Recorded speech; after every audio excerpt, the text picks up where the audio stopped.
Summer, आज मैंने फिर से उस बूढ़ी औरत के घर में चलने की आवाज़ सुनी। तुम मेरी बात क्यों नहीं समझ रहे हो? इस घर में ज़रूर कुछ गड़बड़ है। मीनाक्षी ने आज फिर से समर से ये सब कहा, लेकिन समर था कि मीनाक्षी की बात को हंसकर उड़ा देता था। और यही बात मीनाक्षी और समर दोनों को भारी पड़ने वाली थी। समर और मीनाक्षी एक सामान्य परिवार से थे। उनके 2 बच्चे थे। समर एक प्राइवेट कंपनी में जॉब करता था और साथ में एक छोटा प्रॉपर्टी डीलर भी था। पर समर के सपने बहुत बड़े थे। वो अपनी पत्नी से हमेशा कहता था, देखना, एक दिन हमारे पास बहुत पैसा होगा, किसी चीज़ की कमी नहीं होगी। वो लोग एक छोटे से फ्लैट में रहते थे। मीनाक्षी भगवान में बहुत मानती थी।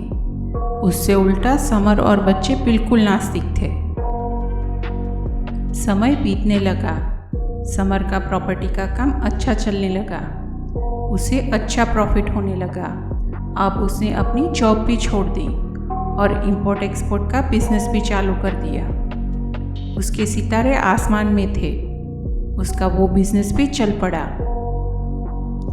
अब उन्होंने वो पुराने घर को बेच दिया और नया घर खरीद लिया।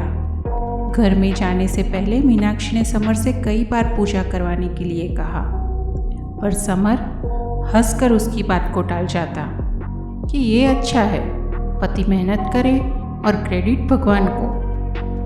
आखिरकार घर में पूजा किए बिना ही वो लोग घर में रहने चले गए। समर अब धीरे धीरे बहुत घमंडी हो गया था। वो आस पड़ोस के लोगों को अपने पैसे दिखाने का एक भी मौका नहीं चूकता था।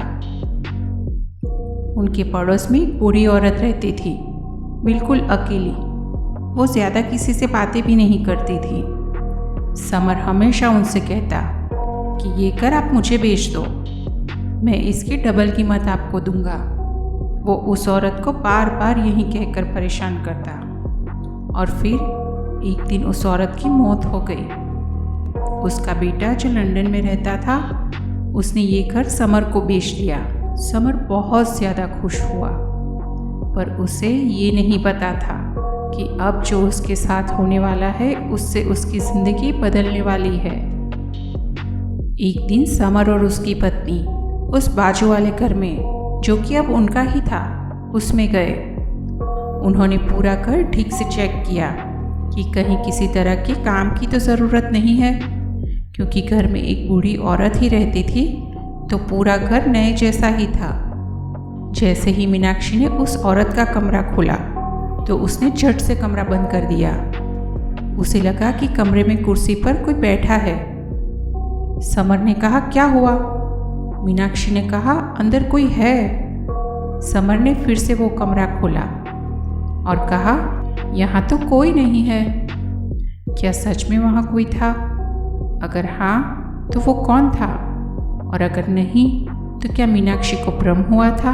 वो तो आपको आगे कहानी में ही पता चलेगा।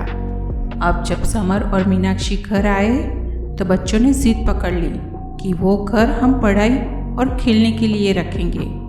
समर ने भी बच्चों को हाँ कह दिया। बच्चे अपना सारा पढ़ाई का और खेलने का सामान लेकर उस घर में चले गए। समर की बेटी ने वो बूढ़ी औरत का कमरा लिया और बेटे ने कोई और कमरा। रात को जब मीनाक्षी बच्चों को खाना खाने के लिए बुलाने गई तो उसकी बेटी उसी कुर्सी पर बैठी थी। मीनाक्षी के बार बार बुलाने पर भी वो कोई जवाब नहीं दे रही थी। ऐसा लग रहा था कि मीनाक्षी की आवाज़ उस तक पहुंच ही नहीं रही। मीनाक्षी ने पास जाकर उसे हिलाया। तब उसने जवाब दिया कि आ रही हूँ मम्मी। मीनाक्षी को बहुत अजीब लगा, पर उसने खास ध्यान नहीं दिया। रात को जब खाना खाकर बच्चे अपने कमरे में सो गए तो आधी रात के करीब मीनाक्षी को बच्चों के कमरे से कुछ आवाज़ आ रही थी। वो उठकर दरवाजे के पास गई और अपने कान लगाए। उसे लगा अंदर से किसी बूढ़ी औरत की आवाज़ आ रही थी। उसने झट से दरवाज़ा खोला तो अरे, ये क्या? बच्चे तो सो रहे हैं और यहाँ तो कोई भी नहीं है। तो फिर वो आवाज़ वो वापस अपने कमरे में जाकर सो गई, पर उसे पूरी रात नींद नहीं आई। सुबह जब उसने समर को ये बात बताई तो समर हंसने लगा और हंसते हुए बोला, शायद वो बूढ़ी औरत का भूत होगा। अब ये रोज़ का हो गया था। कभी उस कमरे से बातें करने की आवाज़ आती तो कभी रोने की, और कभी कभी तो पूरे घर में कोई लकड़ी के सहारे घूम रहा हो ऐसी आवाज़ आती। ये सारी आवाज़ें सिर्फ मीनाक्षी को ही आती थी। धीरे धीरे समर का बिजनेस भी मंदा होने लगा। समर भी बहुत ज़्यादा परेशान रहता। मीनाक्षी ने उसे कई बार कहा था कि इस घर को खरीदने के बाद कुछ ठीक नहीं लग रहा, पर समर हर बार उसकी बात को उड़ा देता। पर एक दिन रात को अचानक समर का बेटा डरा हुआ अपने मम्मी पापा के कमरे में आया और कहा, जल्दी चलो, दीदी बड़ी ही डरावनी तरह से हंस रही है। समर और मीनाक्षी भागते हुए उस कमरे में गए। वहाँ जाकर उन्होंने जो देखा वो डर के मारे दोनों कांपने लगे। उनकी बेटी बिल्कुल उस बूढ़ी औरत की तरह बातें कर रही थी। जैसे ही उसने समर को देखा तो बोलने लगी, क्यों, तुझे मेरा घर चाहिए था ना? अब मुझे मेरा घर वापस चाहिए, और साथ में तुम सबकी मौत भी। और फिर अचानक से उसकी बेटी बेहोश हो गई। मीनाक्षी ने सुबह होते ही मंदिर जाकर वहाँ के पंडित जी को सारी बात बताई। पंडित जी ने उसे जो बात बताई वो बात सुनकर मीनाक्षी और भी ज़्यादा डर जाती है। वो उन्हें बताते हैं कि वो बूढ़ी औरत तंत्र मंत्र जानती थी, इसीलिए वो कभी बाहर नहीं आती थी। तुम्हारे पति ने उसका घर लेकर उसकी आत्मा को अपनी बेटी के ज़रिए वापस आने का रास्ता दिखा दिया है। अगर उससे बचना चाहते हो तो वो दोनों घर को हो सके उतना जल्दी खाली कर दो।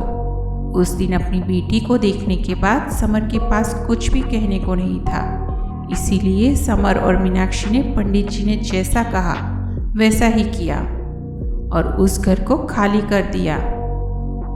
समर ने बहुत कोशिश की, पर आज भी उस घर को खरीदने के लिए कोई तैयार नहीं होता, क्योंकि वहाँ से अजीब अजीब आवाज़ें आती है। घर को खाली करने के बाद उन चारों में से कोई भी आज तक वापस वहाँ नहीं गया। दोस्तों, कहानी आपको पसंद आई हो तो वीडियो को लाइक करना और चैनल को सब्सक्राइब करना बिल्कुल भी ना भूलें।